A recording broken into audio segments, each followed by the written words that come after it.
Monday. It's 1:30.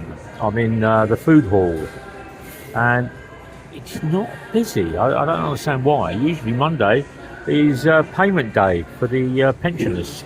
But anyway, today I have got chop suey, I have braised beef, and I have my rice. Look at that. Very, very, very nice. And I have my Coke Zero. The Christmas, well, so let's do this one first. This was 320 peso. The rice, the chop suey, the beef, and Coke Zero. 320 euro is about £4.50 or about $5.50.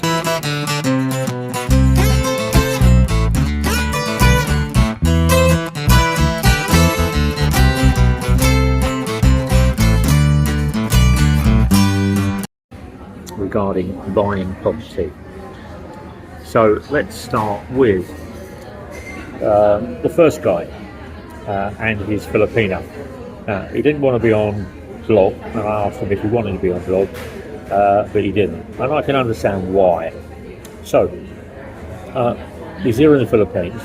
He's got a Filipino and he's married, and they're looking to buy a property, and they have been looking for buying a property for the last 18 months to 2 years. And over that period of time, they've looked at plenty of properties, and they've looked at other things that have been on the market. And it's in Davao, but not in Davao City, so it's on the outskirts. Okay. Now they find something that they like, and they go along to see it. And it's valued at 8 million peso. The wife likes it, he likes it. The advert turns around and says it's on 330 square meters, it's 3 bedrooms, it's detached, and then it's, what does it turn around and say? Capital gains tax to be paid by seller. Okay. Updated tax, yeah. Clean title, yeah. Deposit for subdivision, transfer to be paid by seller, not the buyer. So they're quite comfortable with that. So they turned around about 9 months ago and they put in an offer and they started the process. And when you're buying property here, you have to turn around and you put in the offer, then you turn around and have to pay your solicitor fees and all the other stuff that goes on.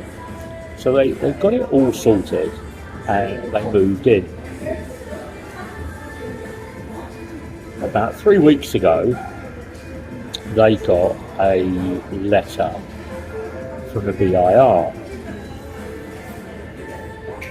and the BIR turned around and said that they owed this tax on the property.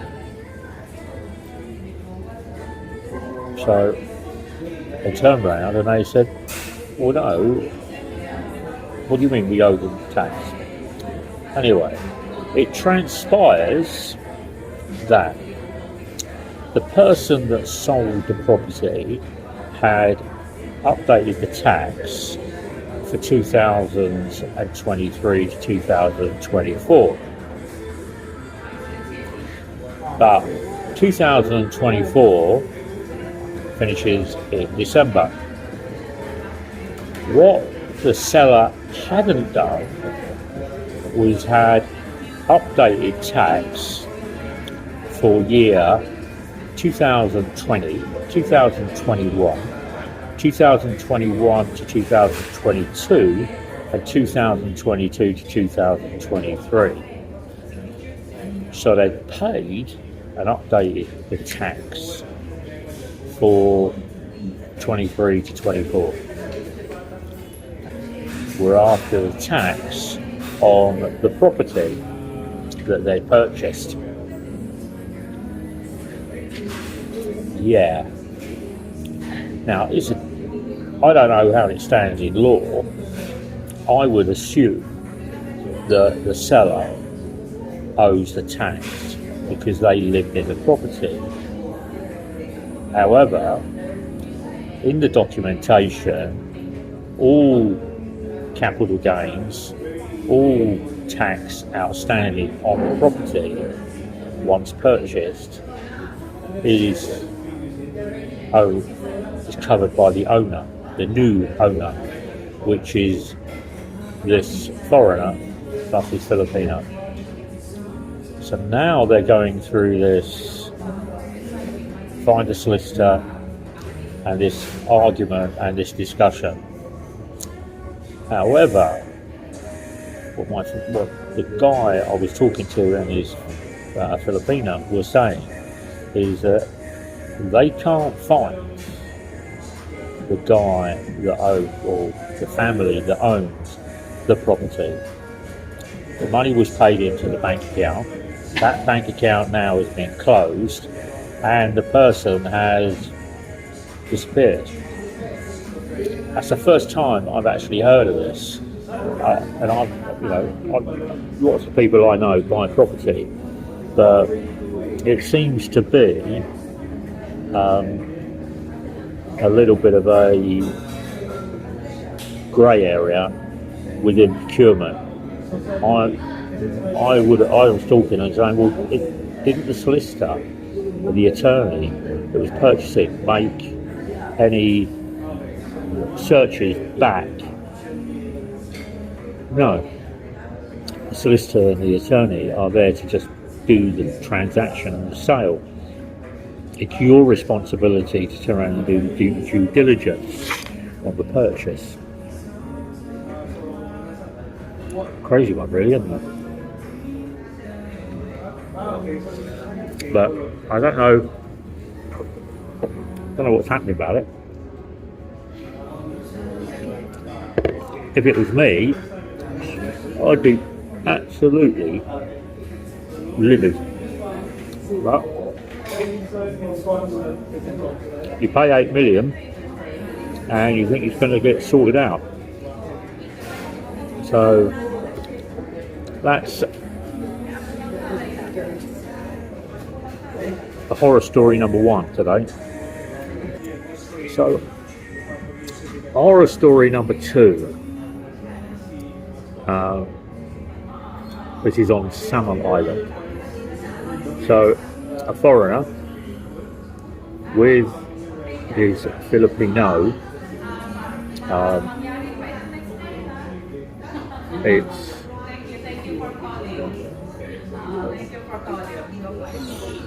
man and man, okay, gay couple. They find a property on Salmon. They like it, it's got nice views.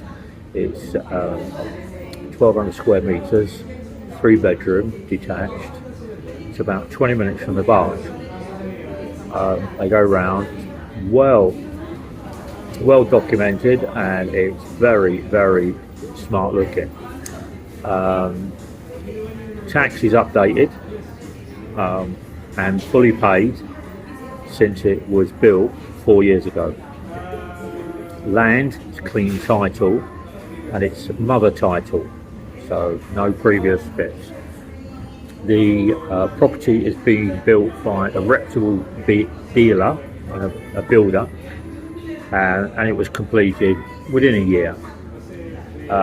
It's nicely decorated and nicely furnished with European style furniture and fittings.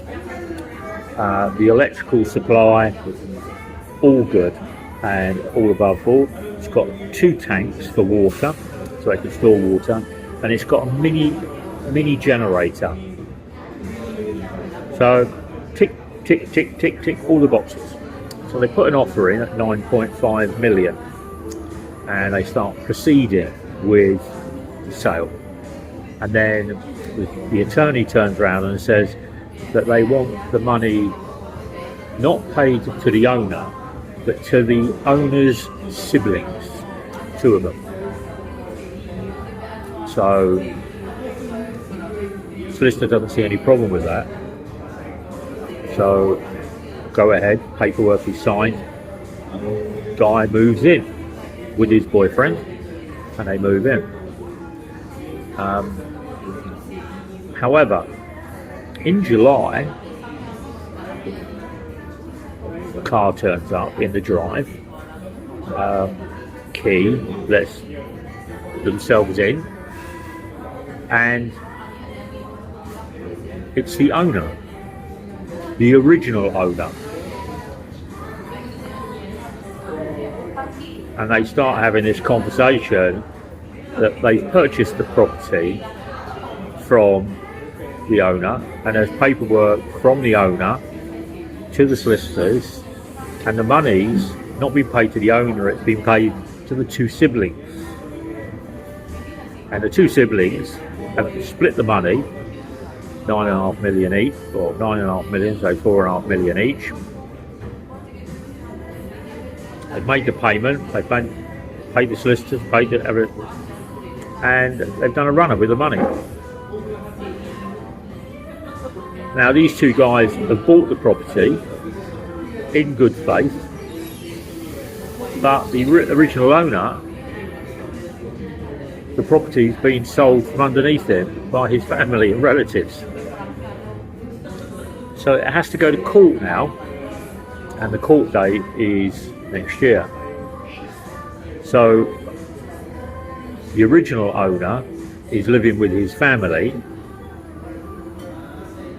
but without the two children that he has, they've actually disappeared.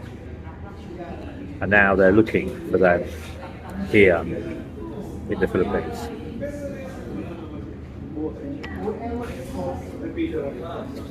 Strange, really, isn't it? But the foreigner and the boyfriend are getting ready for the court case next year. After my conversation with him, they reckon that it's going to take maybe 3 or 4 years for it to be settled, and they're not moving out, and they're staying where they are, and the original owner won't give the keys over because he has the original keys. All that's happened is the siblings got replicate keys and then handed them over with all the doors to on the sale to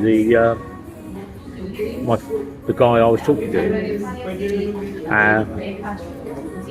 So bought a great property, great views, paid the money in good faith through the solicitors to the siblings,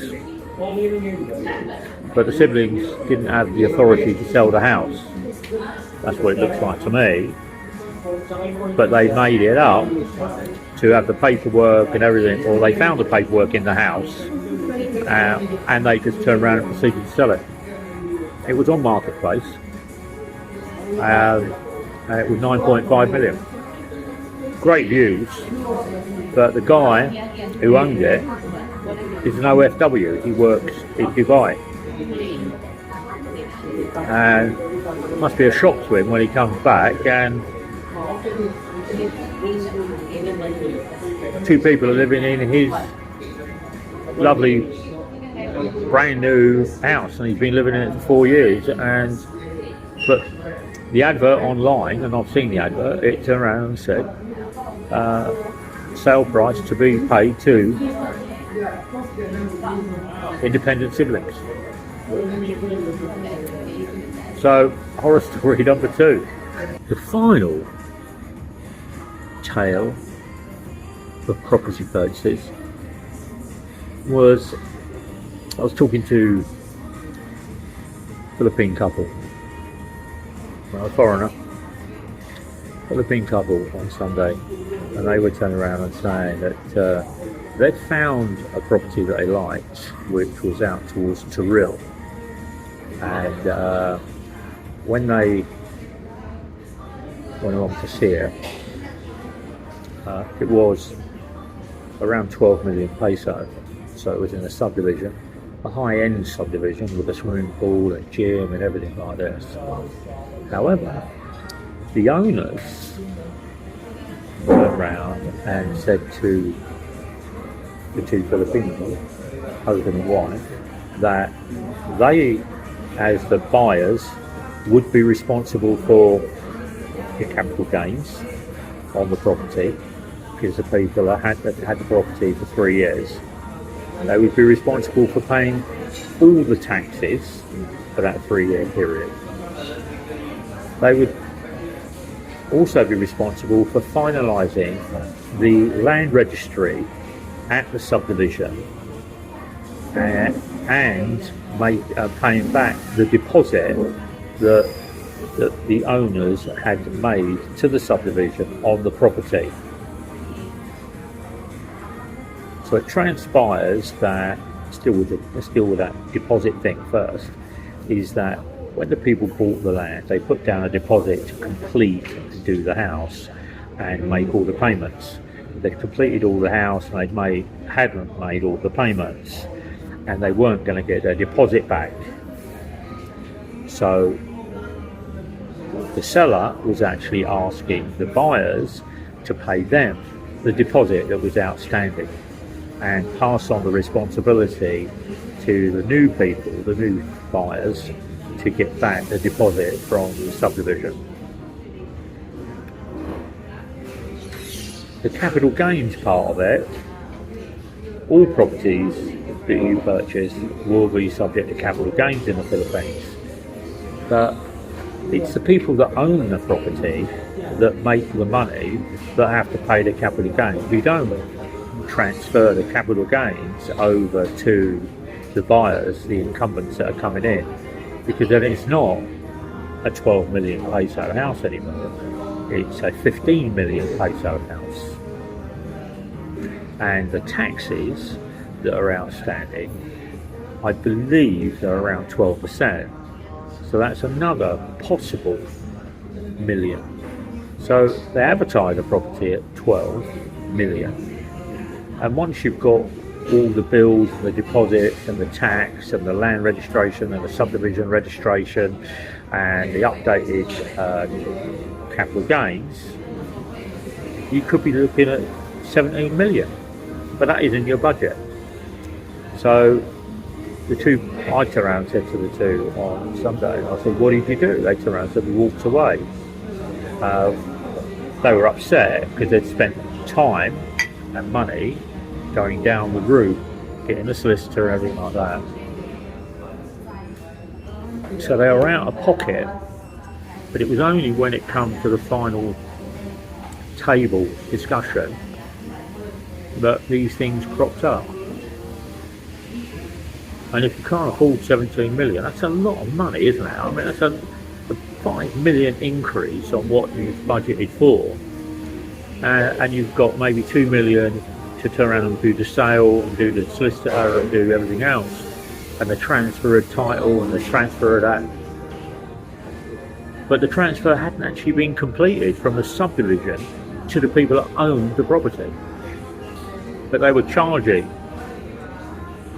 the buyers, the new buyers. So I don't think the people that were selling that property in that subdivision were Filipino. I think they were other foreign. They might have been Korean, they might have been Chinese, they might have been American, they might have been British, they might have been French, they might have been Italian, and they just wanted to make as much money as possible and move on. But I did, it's not a horror story, it's something that actually happened to Filipinos. And it does put you off sometimes, trying to follow the system, and then the system is being manipulated by unscrupulous individuals. But I can't own land, and he can have property. But I'll always get a solicitor involved or an attorney. But looking at what I'm seeing at the moment regarding attorneys doing a complete check on the property, it seems to me that there isn't this in-depth review of everything, whether it's the land or whether it's the tax or whether it's the capital gains or whether it's deposits or whether it's insurances or whether it's outstanding debt or whether there's 5 or 6 people in the family that are all claiming money that can hold everything up, and you can end up in this melee of a revolving door of trying to do something, purchase something, but everybody wants to turn around and change the playing field. Quite strange. So today it's Filipino couple walked away. The guys on Samuel are going to go to court, and that's going to take years. And then you've got the taxation on a property being sold, and it's your dream property, but the tax has only been paid for partial of that property. It's only 1 year out of 5. So there are 4 years outstanding on tax, and that's going to be another mess. Maybe that's why people in the Philippines buy a house and don't move, because they know the pitfalls and they know all the things that are going on. But anyway, like guys, share guys, and subscribe. Anything you would like me to have a look at, let me look at. The wax in my hair is set solid. Oh dear me. No hat today. It's going to rain. Anyway, I'm going back home now. Take care.